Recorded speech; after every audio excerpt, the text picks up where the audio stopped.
السلام علیکم ورحمت الله وبرکاته. محترم ورونو، لکه څرنګه چې تاسو اورئ دغه د کورونا ناروغي په چین کې ډېره مخته تللې ده، شایع شوې ده، خو د دې دپاره یوه دعا شته. هغه دعا ده چې رسول الله صلی الله علیه و آله وسلم به ویل، همیشه به ویل: اللهم إني أعوذ بك من البرص والجنون والجذام ومن سيء الأسقام. دغه ناجوړي په سيء الأسقام کې راځي.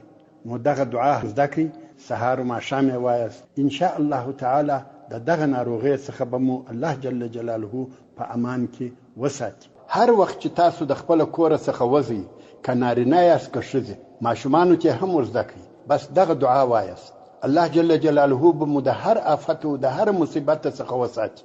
او دا عادت کړئ، که دغه ناروغي وي که نه وي، د کور څخه چې وځئ دغه دعا وایاست. دا به ان شاء الله تعالی ستاسو د ساتنې دپاره لوی سبب وي.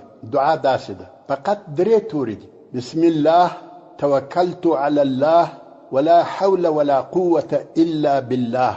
شیطانان ټول در څخه ځغلي، که د شر وي، که د وسوسو شیطانان وي، که د فتنو شیطانان وي، که د ناروغیو شیطانان وي، هغه درته وایي چې تاسو وساتل سولاست، څوک نشي در نږدې کېدلی.